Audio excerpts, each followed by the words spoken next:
never compare me to the mayor in Jaws. Never.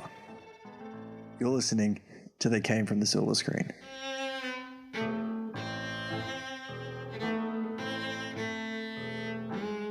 This is a podcast where we pick a film and we discuss it at length. I'm your host, Josh Tregenza, and with me, as always, is my co-host, Damien Danaher. How are we doing, Damien? Fantastic. Now that you've, labelled me as co-host. Good save. Well, you are the host, and I am the co-host to you. So it's swings and roundabouts. Yeah. Where's the swing where I introduce it? Hasn't happened yet. Sure, we'll do it next time. It's the moment's gone. It's ruined. No, now we've recorded it too. Yeah, I mean, look, you do something too much, it's set in stone now, and people don't like change. And if I did it, there'd be a whole lot of controversy, even though technically me announcing it would be exactly the same. Well, you better be careful because you don't want to stir up controversy. But then again, maybe your opening would be an okay one. Maybe it would be a decent opening. Maybe it would surpass my openings. Maybe. It's difficult to say for certain.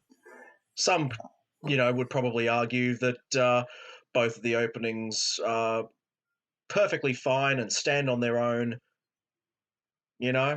Yes, individual openings. Yeah. I think we've just driven that allegory into the ground. We're talking about Ghostbusters, the remake of the 1984 seminal cult classic starring Dan Aykroyd, Bill Murray, Ernie Hudson, and Ivan Reitman. Of course, this new one is directed by Paul Feig, starring Kristen Wiig and Kate McKinnon and Melissa McCarthy and, for God's sake, Leslie Jones. That is it. Yeah. Who... as we are recording, the internet shit show has occurred with the Gamergators and the alt-right media has jumped on and harassed the fuck out of her and perhaps caused Twitter to do their jobs. We may have seen the seeds for it, but finally, some retribution for some truly awful human beings, and that's unfortunately it hasn't been the first time that the internet at large has been angry at this film. As we alluded to up top, it was dogged by sexist assholes who didn't want their precious original film to be, wiped out due to a remake. Yeah, or its reputation somehow tarnished, even though if you like the original more, you can do what I did and just go and watch it. Yeah. And it was not hard to find a copy. They're lying around everywhere. If you got beef with the new one, here's what I'd suggest. Don't go see it. Yeah. Or, actually see it and form an opinion based on the actual product as opposed to your misogynist preconceptions based on trailers and ad material. Yeah. Instead of going around, all the half of the reviews, or more than half the reviews that are put out for user reviews are just people who haven't seen it, who just rank it immensely low because they're assholes.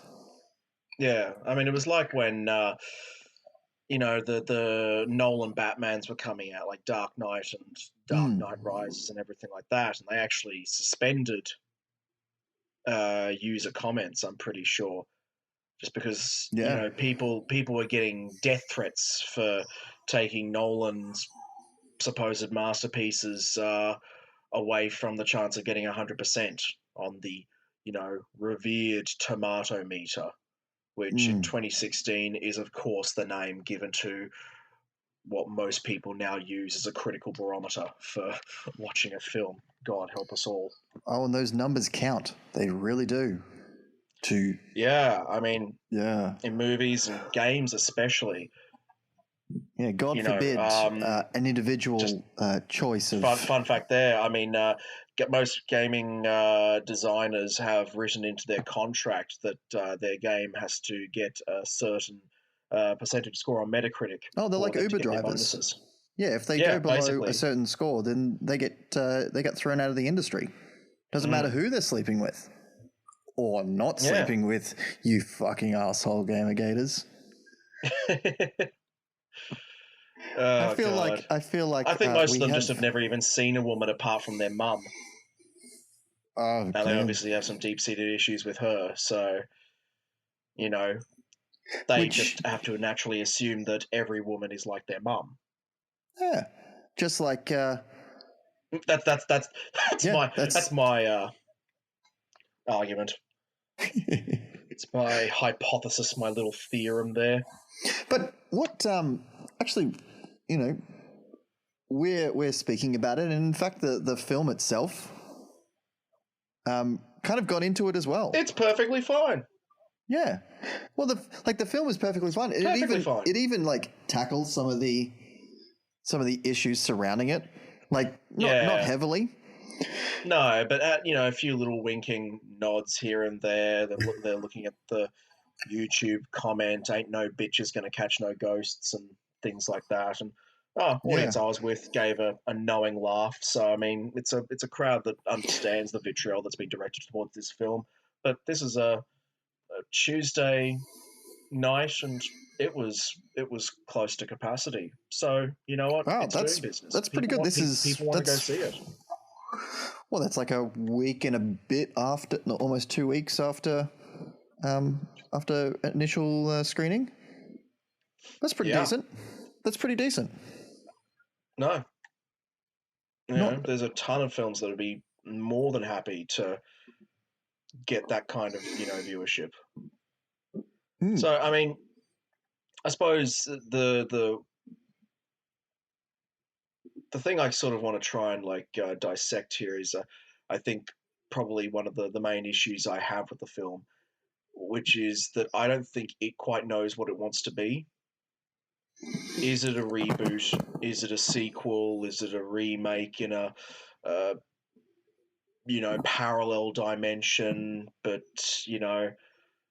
so it is that kind of it's a perfectly fine film on its own merits, but it just and this isn't a criticism. It's actually it's the film's choice that it's remained in the shadow of the original. Yeah, I think it was. I think it was always going to be hard. At least in my opinion.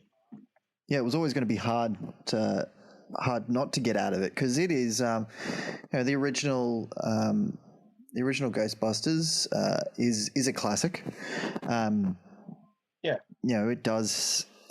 It does hold a lot of similarities between this one. There are SNL cast members in both of them. Yep. So, and not that in this one, not the main characters, or the two main leading ladies in it, which I thought was interesting. But it like the original Ghostbusters is a classic, and it's hard not to speak about this film without bringing it up, because it does have it is a cultural touchstone to many, which is part and parcel of why people got so pissy. Well, some people got pissy, other people just It's a strange thing, because with the adulation of this original film, it's not the film is not it's not that big of a deal in terms of the plot and what goes on. Not an awful lot happens in that movie. The plot is basically wafer thin on the rails, just to facilitate these guys going from scene to scene, improvising, doing a bit of riffing, get to show off some cool special effects. And it's a much more sort of casual, laid back film. Like the guys never seem scared ever. No, well, in yeah, that film. They never seem particularly perturbed about anything that I they're think confronting. the only person who is scared it's purely for the plot really is Dan Aykroyd's character. Yeah. And that's, and most of the emotion comes from him. Yeah, exactly. In He's those the guy that actually films. really cares. Yeah. And then But well, yeah, I guess the key example is like, who is the villain in that film? Most people would say it's Zool. Because that's what people remember. And it's like, oh, there is no Dana, there is only Zool. It's like, well, Zoon's just a messenger, the lapdog of, can't remember her name. What was it? Oh, it was Sigourney Weaver who played the gatekeeper, wasn't it? Vince Clortho, was that it? I'm really struggling on my character knowledge in this one, just because it's been so long since I've seen it. And it does, and it, that's so. But it doesn't matter. Or was it Gozer? It was Gozer. Yeah, it was Gozer. It doesn't matter who the villain was. Vince Clortho, Zool. That's the point. Like, there's no their names, and they go on about these ancient demigods and the Sumerian shapeshifters, gods of destruction and everything like that. But yeah, it was just all of this backstory to it, but it didn't really matter. Yeah, it doesn't matter. It's just an excuse. It takes the jabs at at Poltergeist with it instead of the TV. It's the fridge that's the portal into another realm. So and it's very like it was only a couple of years after that Ghostbusters came out since Poltergeist. It was like 82 or something. The Poltergeist came out, so it was pretty on point, and a lot of. I remember that like Ron Jeremy is an extra in that film. Oh God, where? In like one of the crowd scenes, he's just like watching from afar. That guy pops up everywhere, and it's very strange. Yeah, I think I was watching. I think it's like the Green Room or something. Like it's a comedian sit down, and like he's like the guest of honor for like an entire season. Like he's just the guy sitting in the back. I was going to say, just sitting in the corner, gently jerking himself off while these comedians chat. Is that basically his use? Well, they never panned down to his hand. There. We never like. I like to think that he was. Just he's sticking to what he knows. Well, I for one am glad that the camera spent as little time as possible, if that was the case. But it was, I guess, nice just nice to know that it was nice to think. Yeah. But it's, there's back on, like, so Ghostbusters is a fine film. Ghostbusters 2 is, pretty awful. Yeah, it's gross. If that is a film, if we're gonna throw out films that you should be angry about, it's probably that one. Like number 2. Yeah, if there's anything like the fan base should actually be up in arms about. I mean, if there was a movie in the franchise that was clearly the result of studio pressure and shouldn't have been made in the first place, it was number 2. Yeah. This is a well-known fact that none of the original crew really wanted to come back. Reitman and Harold Ramis and Dan Aykroyd and Murray, who, doesn't really like sequels unless they're, with Garfield. And I suppose that was an interesting thing. The slavish fan servicey cameos in this film. I mean, were they any use really?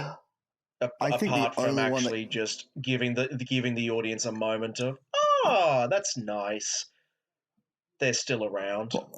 Well, I thought the Harold Ramis bust was quite was very much the that is nice. They literally did not have to do that, and then they did that. That is nice. Yeah, I mean, it's Charles that was Dance. that was a nice tribute.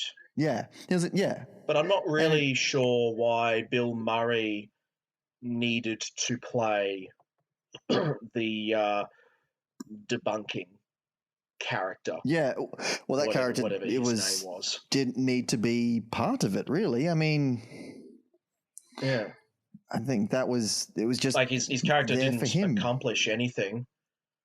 I mean, like when he appears on the TV and says it's all a hoax. I mean, that anyone could have played that character, and then when he finally turns up to their headquarters and they try and show him the ghost, and then he dies.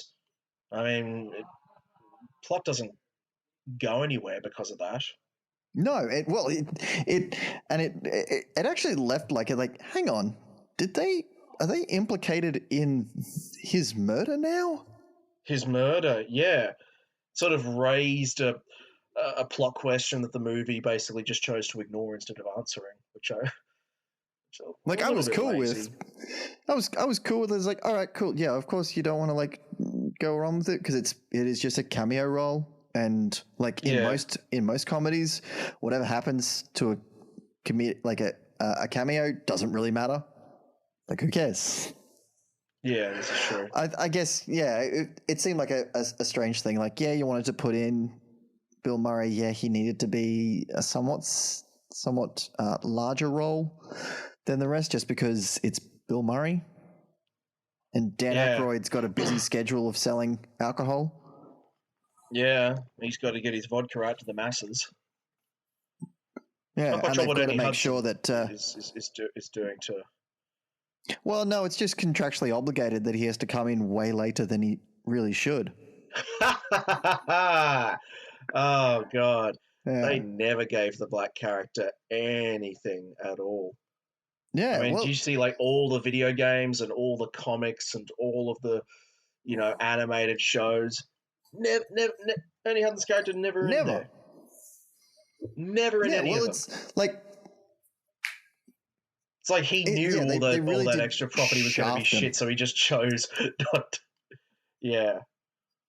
I mean, to be fair, yes, he is a lesser character in the first one, but never meant to be, though. To excise him from, the promotional side of things entirely it basically just smacks of the fact that people just weren't too keen on major black characters in the 80s. Yeah. Which, I don't understand. Because Eddie Murphy did Beverly Hills Cop that same year, and it was the highest grossing film of the entire year. So, well, he was supposed that basically to, pays to what I...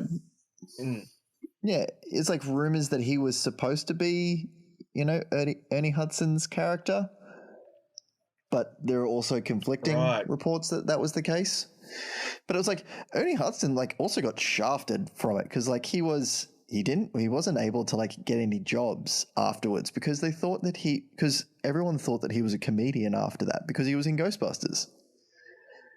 Then so he's a proper actor sort of thing. He did this role because he liked the script, and the script showed that he was he was supposed to have a greater sense of character in the first 10 pages. He was supposed to be in there. He was supposed to have some sort of association with the paranormal, outside of being a professor. Which, how the fuck did Bill Murray become a professor is anyone's guess, really, given by the character. Well, I mean, like they say in the movie, he certainly doesn't act like a. Well, he acts kind of like a date rapist. Just a tiny the first time bit. we see him. I love that final kiss at the end of the movie, where he basically has to drag Sigourney into the kiss. She doesn't even want to do it, no. And I can't even tell if that's the character or if it's just Weaver. I say it's Weaver because she is a badass woman. Yeah. I didn't actually mind her cameo. I really enjoyed it because it really did in the new one.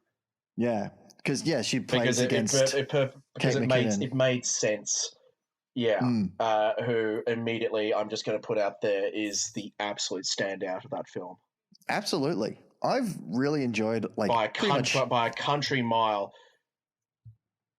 Well, I and think she was she the didn't only get much to one. work with, but just She didn't every get much to work single, with, but she just but stole she every moment she did. was in, Yeah, I think she had and even the it, platform to play around in. Like, she didn't have much to yeah, work with, but she was given the space to do so in. yeah, No, Kate McKinnon and Leslie Jones were actually like the most refreshing characters in it. That they did have far more yeah. energy than anyone else in it. I think because they're still the SNL alums. So Mm, they've got that sense of playfulness, that sense of improv and comedy to them, whereas McCarthy's now into big major roles in movies, and she's starting to move into dramatical stuff. And Kristen Wiig has been out of SNL for several years now, yeah, and she and was is the now best. moving into dramatic stuff as well. Yeah, well, she was the best to play, the straight guy in this thing. She is Oh, absolutely. capable of doing it, and then to a lesser extent, Melissa McCarthy was playing it pretty straight as well. Yeah, well, they were the Murray and Ackroyd. Yeah, yeah, but to yeah, to in terms of like the characters, but McKinnon was basically the most Murray-esque character in that movie, just because you never knew how she was going to react to any situation. You never knew what she would say or do, mm, and even if there was someone else in you know the main of the shot talking, but she was on the edge, you were drawn to see what she was going to do or say. yeah, you It always was just like gravitated to her. a noise. Yeah, I thought, she was absolutely worth the price of admission just on its own, mm. Well, it was because it. she brought the quirkiness that kind of is what makes this movie and the franchise in general great, because it's such a rare marriage Mm. of genres. You don't often get the massive blockbuster that's also a comedy. Because I can't remember who said it, but there was someone who said once that statistically speaking, for every $1 million the budget goes up, the number of laughs goes down. Mm. And this film was Because genuinely it was funny. yeah, I think everyone was able to play around a bit. I think Kristen Wiig was probably played up the slapstick a bit too much, that it was kind of fell flat from time to time. But Kate McKinnon and Chris Hemsworth, I think they both yeah, were given the room to really let loose. to maneuver and have some fun with it, and it shows, because that made the first movie so great, was just how fast and loose the characters played, just riffing and on the scene and on each other and on the scenario, never taking the subject matter too seriously. Yeah, And then you sort of see, Weig and McCarthy sort of straining against the convention that their characters have to be the motivators of the plot, and the serious ones to anchor the story. I think Paul. Yeah, And Paul Feig does know how to straddle that. Like, he's got his characters that are allowed to play, and it was like in Bridesmaids, it was Melissa McCarthy yeah, who and was so it's allowed to play interesting to see around. how far, she Spy, and Weig were the again. ones having fun in that, and now, what was it, like 4 years later? Yeah, It's now they're Bridesmaids. So the yeah, serious ones, four, and 5 years. Yeah, now they get to they're the ones that anchor the movie, and now you have these newer people coming in to have some fun and play around. It was a thing that I was wondering, in terms of the pacing of the movie and even just the pacing of scenes, I just was wondering, like, was Feig the right man to direct this film? Yeah, I think yes in And parts. Yes in parts, but yeah, no in, because in others.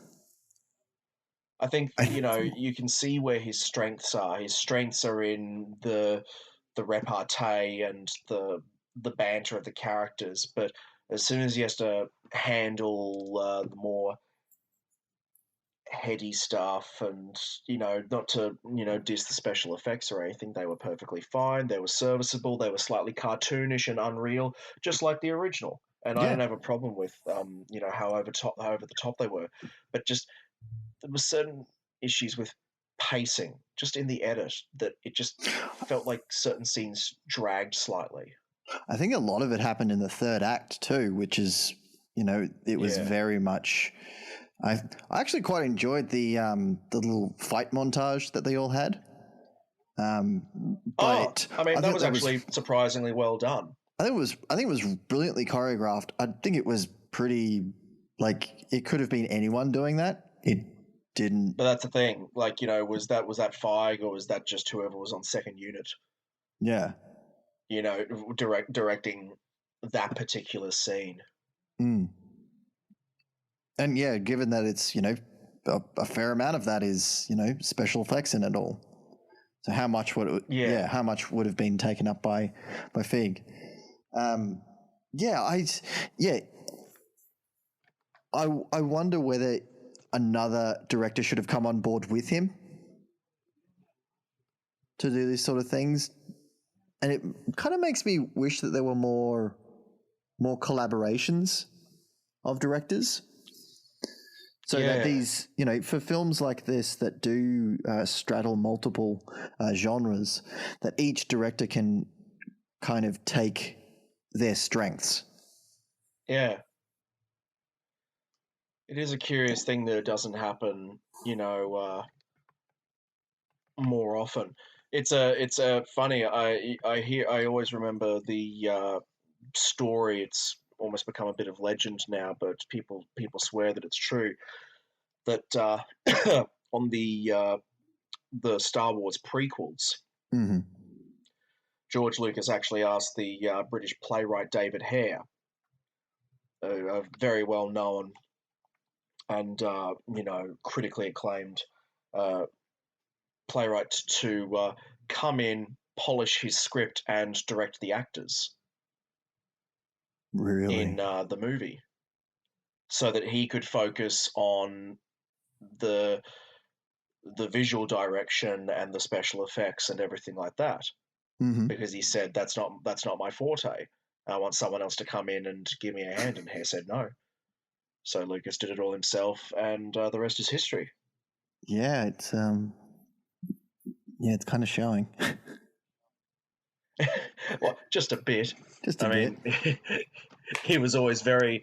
I mean, he was quite candid. I actually have to say, refreshingly Mm. so, about the fact that he's not a good writer. He writes dialogue that gets characters from A to B, and that's it. Yeah. Actually, Still, if Paul Feig didn't do this, someone like Adam McKay could have done quite well at this. Because I kind of get the feeling that it's a bit like the other guys yeah, a did little that bit. with You get Will that kind of Ferrell and Mark vibe. Wahlberg. Yeah. That it's kind of tongue in cheek, That but it's it's still basically got just that about, action. yeah. Or the big one was that initially it was going to be. I don't know if they were ever going to direct this one, but apparently, like initially, Sony was actually planning on making two Ghostbusters, one with Really? women and one with men, and the male Oh, one that's was right. going to be Yeah, I directed by remember that. the Russos. That wouldn't have been a bad one. And those guys know how to marry comedy and action incredibly well. You look at the paintball episodes in Community, Yeah, and and you can see we've sung their immediately that they know praises. exactly how to pace it. Yeah, we've sung their praises in with the Captain America films. So they Civil wouldn't. War, and Winter Soldier. Yeah, so we've spoken about them before. So yeah, absolutely, that would really work out well. And that's not to say that like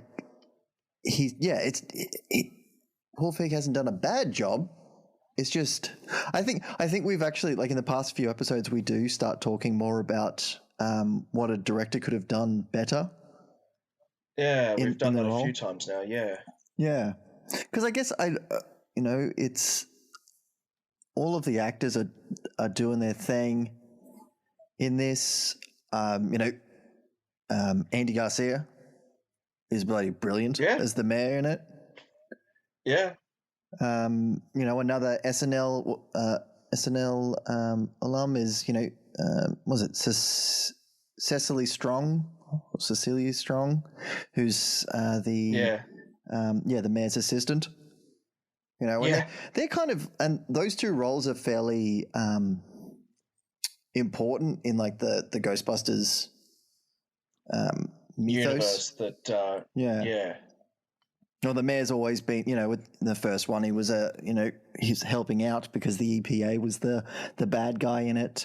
Then in the second one, the mayor, he was the guy that had to be convinced, and then suddenly he was convinced. Yeah. Yeah. It was a nice spin to have the fact that he already knew there was a problem, but just didn't want to deal with it.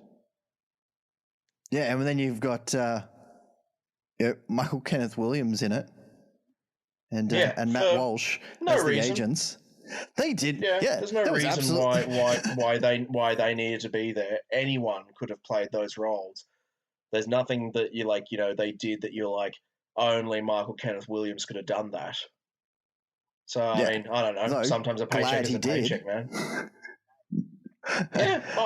It's always just a pleasure to see him, crop up in anything really.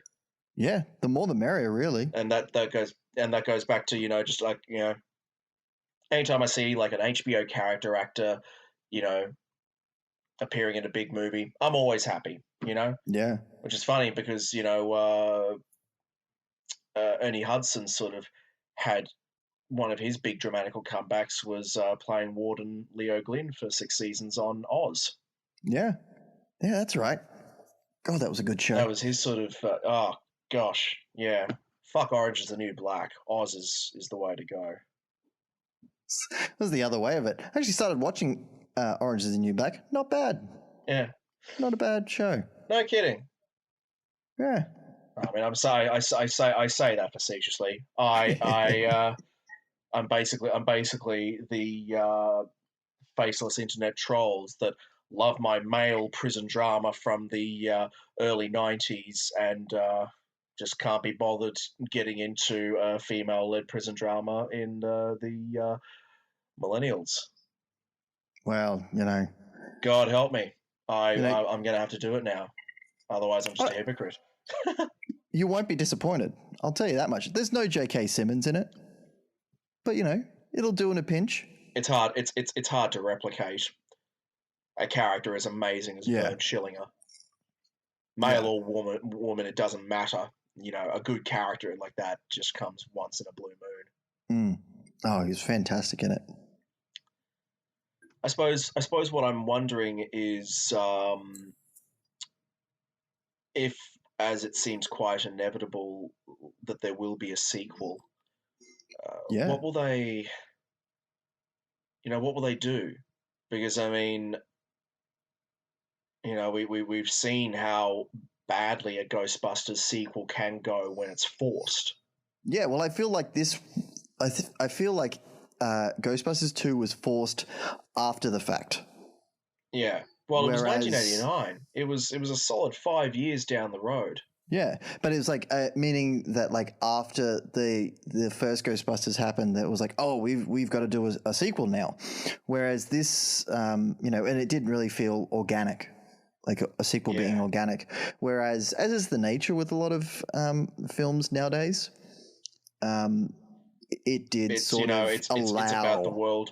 It's the world building. It's opening up for franchise and everything like that. At least it didn't do it in the shameless baiting way that Warcraft did, as we discussed last week, where they deliberately left plot lines just hanging in the air to be answered in a sequel that Hmm. we don't even know they're going to be able to afford to make. At Yeah. least this one put a bow on the story and then just said, there's still ghosts. Yeah. See you in a couple of Ooh, years, maybe, or who maybe is not. who is Zool? A bit of a dropping that one in to be like, oh, they're maybe Yeah. doing that one, but will this be the same thing as like the Joker card at the end of Batman Begins, or will it Yeah. be, I where are they mean, going to take it? Because it could go anywhere, and to be honest, I really hope that they actually they don't do Zool, they don't do Clotho. I mean, they've paid enough lip service to the original films. It's time for them to Mm, strike out and do their own thing. I feel the same way about a potential sequel for this as I do for Episode 8 in Star Wars. yeah, they utilized it. You've reestablished the franchise. You've got a new generation of fans now. Fuck all the fan service and actually just go out and make something original. Use the property, but do something new and cool with it. Take it somewhere that we don't expect. As opposed to, I mean, I remember the Star Trek, the second movie, Into Darkness, where for the They longest time, Abrams said it's not Khan, it's absolutely not Khan, it's not Khan, and then you went to the movie and it's a complete retread of Wrath of Khan, mm, and it was a yes, that's perfectly when the serviceable mystery film. box falls. Yeah, Yeah, and it was it was a perfectly serviceable film, had its action licks, had its good moments, and whatever. I mean, but at the end of the day, everyone knew that was basically Abrams doing a dry run for Force Awakens. mm. Yeah, and it was a very, I don't know. That's a film that did rely heavily on. It's like, oh, look, we're doing this exact thing. So, for I can't imagine that many new audience members would have been like, oh wow, this is so amazing. I'm like saying that this is, I am Khan. I was like, yeah, the original Star Wars. Yeah, I mean, the Star Trek had an episode about him. Yeah, They yeah, had a build exactly. up So to when he it. popped up in the movie, everyone's like, "Holy shit, he's Yeah. back!" But who, apart from the diehard fans who saw his reveal coming a mile away anyway, like who's new to the franchise? And so when he looks at them menacingly, and we have this real hardcore close zoom in on Benedict Cumberbatch's face, and he says, "My name is Khan," and the music swells ominously, and we're meant to be blown away by this revelation that means nothing because there's no context for it.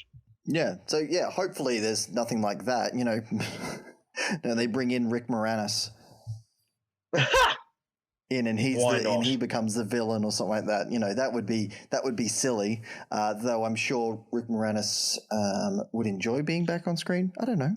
He was actually one of the ones that wasn't in it because they had the secretary from the original. Yes, they did. Annie Potts. Yeah, Janine. Yeah, and they basically got everybody more or less except Moranis. Yeah. Even Harold Ramis was in it, and he's dead. So. Yeah, so they paid. Yeah. So it was interesting that Moranis, but I think he's doing he's living life the way he wants to. And more power to him. Exactly. He did the trudge of the Honey O' in Shrunks. Obscurity. He did. Bless his cotton socks. I mean, how many sequels did he do of that? Oh, there were too many. I'll tell you what. Actually, I'll tell you something that I actually really did enjoy about this movie. It's happy. I'm so sick of these doom-laden blockbusters and remakes of older properties. I mean, which in and of itself I've been sick of for a long time. And in many ways, the failings that this film does have is in just its the complete lack of imagination in the plot. Mm. You know, Which I feel is just more of a the Hollywood issue. yeah, exactly. It's got nothing. It's got nothing to do with the film in and of itself, in terms of the people that worked on it, but just the process that led to that particular version of the script and the story being approved and being the mandated version speaks far more to a lack of imagination on a studio level and complete unwillingness to invest in new ideas as well. You know, so it's just reboots and rehashes and everything like that, or Do you you think know, it's prequels or or sequels, or you know, but also all these reboots of old properties. They've always got to be darker. It's always got to be dingier and more brooding and everything like that. This movie was happy. It was a blockbuster where I laughed in 2016, and fuck knows this is a year where we need movies that can make us laugh.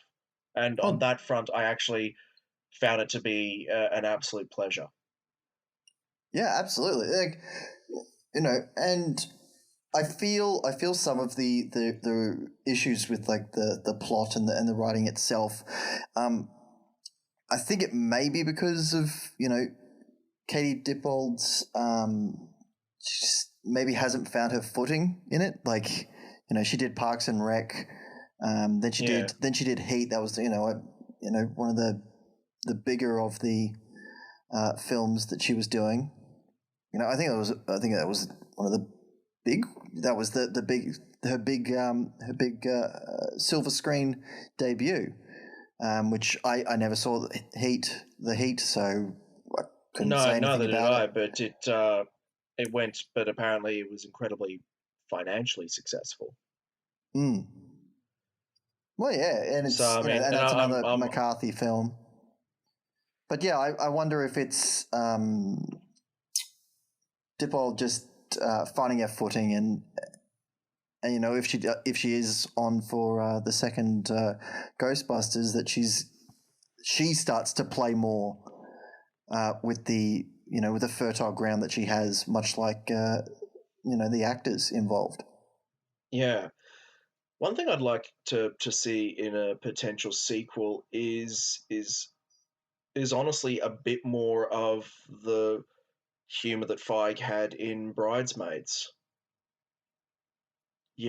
Going it a little bit more risque, because you go back and you watch the original Ghostbusters. There's a lot of pretty wonderfully dirty jokes in there. Oh yeah, like You know, I love the scene of Murray, talking to the possessed Sigourney Weaver on the bed, and she says, "I want you inside of me," and he replies, "I think there's several guys inside of you already." yeah. It's just such a beautiful line. Well, yeah, and It's then just they've so well done. Dan Aykroyd getting the blowjob from the ghost. Yeah, that was like, I mean, that was meant to be like, as this one kind of is, billed as basically a family friendly film. There's no cussing, Mm. there's no blood, there's certainly no sex or anything like that. But if anything, the original had a roughness and a kind of grunginess to it. Do I you think feel that that's be- the remake had a more of a sheen to it, and maybe that's just because the difference between New York in the '80s and New York now. I think it's also that film, the original, had no stakes in it. Like the film didn't need to do like Yeah, it didn't matter if it did well or not. Whereas I yeah, it feel just happened. like Whereas this one, it yeah, didn't they had to have play it safe because it had a lot of money riding it on it. was, It had it had a cultural stakes to it as well. yeah. It became I this mean, unfortunate battleground. and well, yeah, like a litmus test basically for all these people from various places and facets and think groups and opinion holders and whatever, and God forbid that like we actually still have to have this conversation in 2016, but can a bunch of women open a blockbuster movie?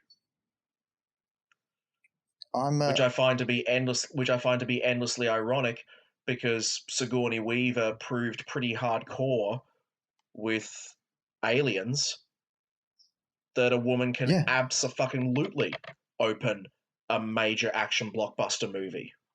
How many times does it need to happen before people understand that? Fucking, I don't think much of the movies, but Jennifer Lawrence in Hunger Games, Yeah, it's a solid fact. There's no difference. I just don't see why we need to keep rehashing this same conversation over and over, where people say talk about it in hushed tones as though it's some kind of fucking social experiment. A woman leading an action movie. How wonderfully perverse.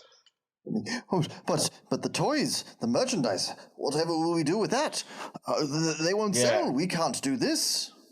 Like, what the fuck are you talking about? What are you talking about? You saw photos, didn't you? The same photos that I saw of, Kristen Wiig and, the rest of them, greeting, young girls, 10, 11, 12 or whatever like that, fully decked out in Ghostbusters uniforms, just partially so fucking psyched to, be meeting, these women who are headlining an action movie. And these are heroes for these girls, and, these are characters that they will cosplay and dress up as, and it's not a fucking dress or anything like that. It's not cleaving to any kind of preconceived stereotypical notion of what a female lead character is meant to be or anything like that. And I think the sooner we actually stop talking about this new Ghostbusters film as though the fact that it's starring women has any bearing whatsoever, the easier it'll be. It's such a non-issue. It just doesn't make any difference.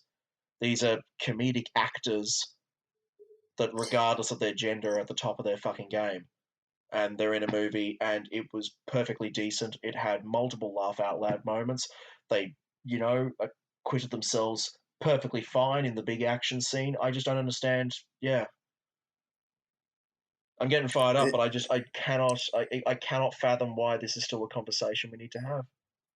It is I think at these moments it is a mirror to society at large of, we've spoken like how, there are the racism and sexism in Hollywood is as bad as it was back in the 60s, and it's, there's a small amount of improvements here and there, but a lot of it just still hangs on like a bad smell. But see, but that's the problem.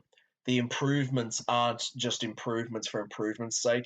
They're improvements for the sake of good press and marketing, which is why I just, I think like one of the if we go back in time to when they first decided they were going to do this remake, and Paul Feig, was attached to direct, and they said it shall star, Leslie Jones, Melissa McCarthy, Kate McKinnon, and Kristen Wiig, and that was it. Like, just you just release the cast the same as any other fucking blockbuster ever. Like, if they, I don't know, yeah. But no, they needed to make it clear that this was an all-woman remake.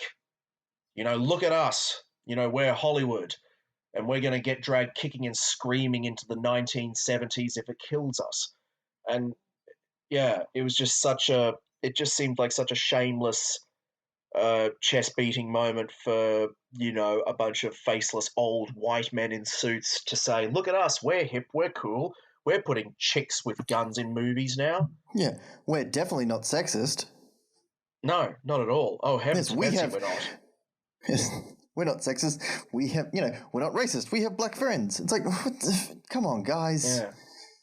Yeah, Let's, like it's like what Morgan Freeman used to always say, and I know this is a massive oversimplification, but he did an interview. I can't remember who it was, but they were talking about Black History Month, and he said it's bullshit. Black history is the same as American history. Why do we need a month? Is there Jewish History Month? Is there White History Month? Like how do you stop racism? And again, it's a simplification of the issue by a long shot. But he says, it's easy. You just stop talking about it. Hmm. I Yeah, think well, if I think if like all these movies, if we stop talking about sort of just I just don't like the shameless trumpeting of look at us, we've got chicks in this movie. Look at us, look, we're making a movie about a black superhero. Well, yeah, I think that's the issue. That's the issue of it is it's not that the fact that they're in the case of Black History Month, but it's something for white people to go, oh well, no, look, we gave you a month, it's all your yeah, own, like that, that's the like thing. that's the issue It's a with it. serious bit It's a of back pandering. patting, basically. Yeah, for them to go look how progressive we are. Whereas instead of saying, we're making a movie that has, women in it, or we're making a movie that, has people of color in it, we're going to make good movies with interesting characters, and to hell what gender or race they are. Hmm. Just cast, the best person required. Yeah, well, yeah. I think stop making such an issue out of demographics. The age of the movie star is over. People don't really give a shit whose name is above the banner anymore. There's like a very, very select few number of people who can, with their name alone, still open a movie at like $150 million, something like that. Tom Cruise is one. He might be the only one. Yeah, well, it's like, you would have said, 10 years ago, Will Smith was one of them, but Yeah, well, he's made enough choices to ensure that that'll never ever happen again. yeah. So he's now happy taking a group role as part ensemble of piece, and ensemble piece, yeah. And that's it's good that became a race agnostic character. Do we spoke about this in Sunshine. Write roles that can be fit with anyone, and then they can put them. They can add to it with the backstory. Let the actor do their job. Bring their eccentricity and their individualism and their own unique way of interpreting a role to the screen, and you'll get gold every time. Write good parts. Don't say we have to fulfill a quota for black people. Like there's 7 major characters in this movie. At least 3 of them need to be of a certain ethnicity or something like that. I know. Like to say that is kind of it's risky because then you can say, well, the 7 best people for these roles were all white, but I think that's I think the move needs to come from just providing good characters. Yeah, and I think good characters and have a good casting director that actually doesn't only get white people in. It gets a large demographic who can get the people that be more agnostic about appearance, and instead just go for someone who can portray the emotional reality of the character the best. Yeah, whoever cast Chris Evans and Michael B. Jordan as the Human Torch, get that person on, because they obviously have a good eye for these things. They can see the mind's eye of what's going to be good later on in the piece. It's a team effort on not just the director and the writer, but it's so many other people throughout the whole production and pre-production. If everyone pulls their weight and opens their eyes up a little bit more, that it's going to make life so much easier. You're not going to have to do, marketing stunts that, are tooting a horn of these sort of things. And that's not to discredit the fact that this is a really cool thing. This is in the time of Star Wars, having the main character a woman. That was a big thing. And now this you get to see the young girls actually starting to have someone that they can look up to. You're gonna have young black boys who are seeing Black Panther, young black men or who's seeing cyborg in Justice League as well. There was just recently, the Luke Cage teaser trailer came out. Oh man, that looks like all kinds of awesome. Looks amazing, and it was the showrunner for it said that I think right now the community is ready for a bulletproof black man. And it was just it's like, this stuff needs to let's get some more people in there that is not going to make people so goddamn afraid of taking more choices and more fear in this world. So these are important. I love the idea of Luke Cage.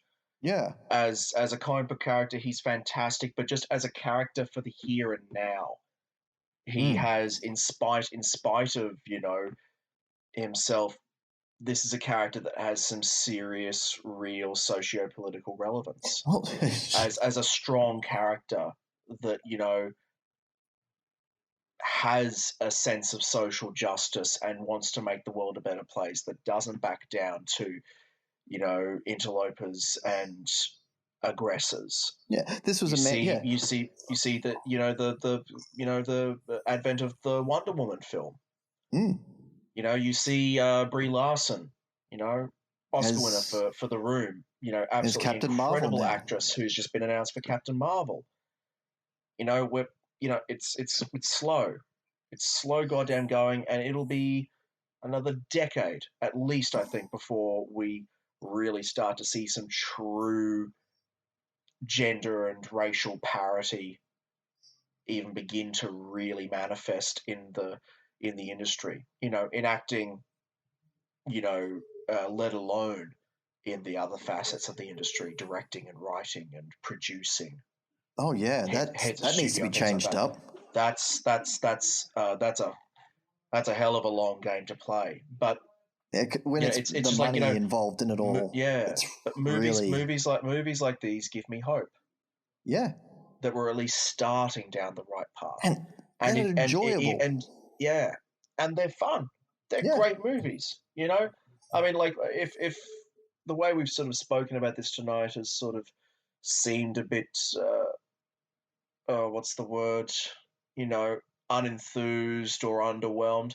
That's not really the case. I had a great time tonight. I mean, look, I won't remember this movie, 2 weeks later, but it was fine. And it was great fun. I had a ball watching it. Yeah, I think we'll remember the performances in it. I think especially Kate McKinnon.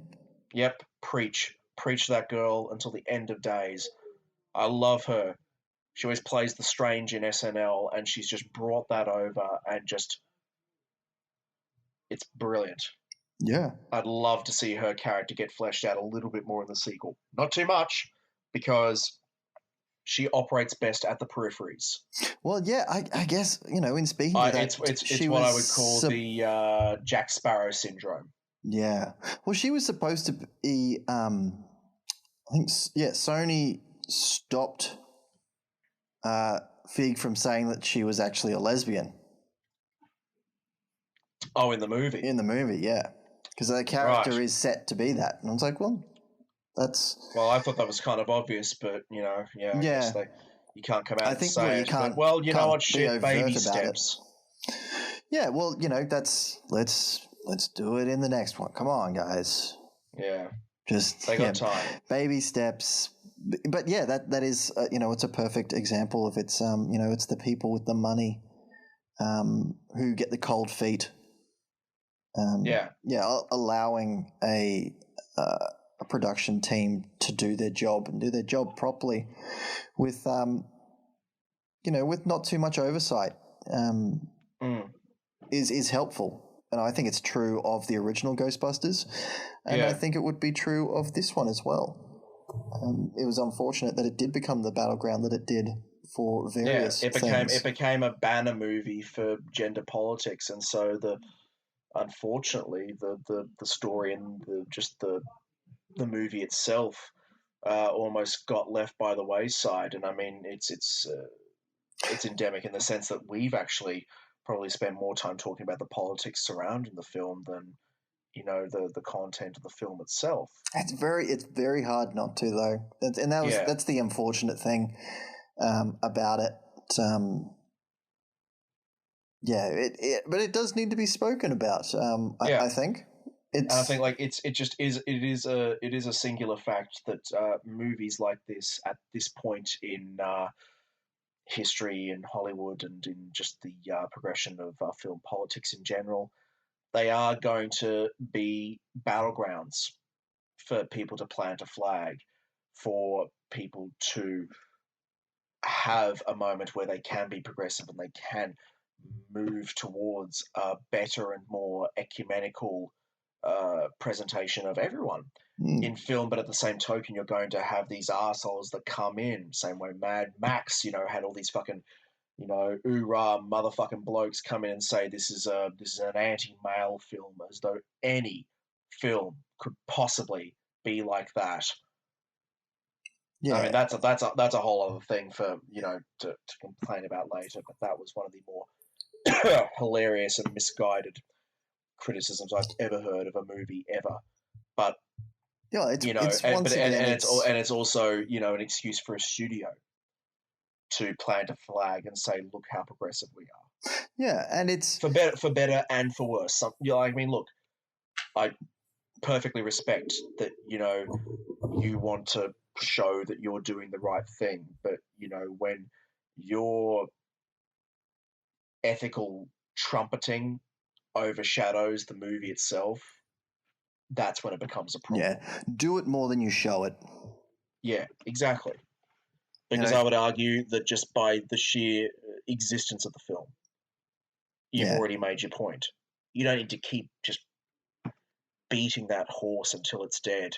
Yeah, keep making the films. Keep doing it. People will understand. People will see it, and people will understand, and then more people will stop putting their foot down on a film and going, no, well, this is not what I signed up for. This is not the film that I want, and start understanding that these aren't holy tomes that should be held up. This is art that can be done in various ways through various different eyes, and help challenge our perception of the world. That is the beautiful thing about film, is that it is a gateway for the unknown to us. And we as an audience need to start allowing that to happen to us more and more, and not just doing the safe bets. I couldn't have said it better myself. So if there's any moral to the discussion this week, audience, I would suggest that it is, next time that you're sitting down in front of, a torrent website or Netflix, or in one of the, few remaining video stores in your quarter of the city, don't go for the safe bet. Go for a film that you're not quite sure about, that might confront you a little bit. Film is meant to be interrogated. It's not a one-way street. It's up to us to reciprocate and interrogate a film backwards. It shows us something, but we've got to take something from it as well. Yeah, and it's why we do this very podcast, is so that we can look at films through and speak about them. And a lot of the times we go into these things and we may not know exactly what we're going to say, but we start unraveling it. We start uncovering more and more things. And we start appreciating the films a lot more, just through keeping an open mind about them. So exactly. Well said, man. Make the leap yourself. If you do, reach out to us if you want. If you want a pick that would, challenge you. Oftentimes, Damien has opened my eyes on more than one occasion. In terms of film, he'll show me a film that will shake me to my core, and I'll love every bit of it. Which is actually a film that we should do. If you know what I'm getting onto, my friend. I can only assume that you're talking about the seminal South Korean 2005 classic directed by Park Chan-wook, Old Boy. Yeah, absolutely. That was a hell of a film. A hell of a film. But that's going to be that'll be one down the track, I believe. I think so. Yeah. Are we ready? I don't know if we're ready for that one yet. Yeah, We need a film like that needs time to be dissected, and time is something that for the next couple of weeks, viewers, is going to be a little bit of short supply because Josh is going around the world in 80 days. He's trying to beat Phineas Fogg's record. Yes. He's got his balloon all stocked up. I'll be making that trip, and I don't quite know the reference you're going for here, so I can't really cotton on. No, basically that. I'm just implying that you are. Yes, I'll be paying a bit of Phileas Fogg, and you will be racing around the world in 80 days. If that, yes, but not quite that. Mostly, Josh is going overseas, so schedule shall be perhaps slightly interrupted. Yeah, but we are hoping to keep things as regular as humanly possible. Josh is going to watch some movies on the plane. He will pick one, and then we shall have a grand old chat about it, hopefully at the same time and on the same channel. Yeah. Until then, you can follow us on all the social media accounts. You can find all of those links at fromthesilverscreen.com. There you can listen to various other films that we have spoken about. We've brought some of them up in this episode itself. So get yourself... a lot of people do listen to these without seeing a film. And yeah, as we were saying, this is a perfect opportunity for you to see the films and to and then to jump in and listen to it and then join in with us. This is an opportunity for us all to get something out of it. So until next time.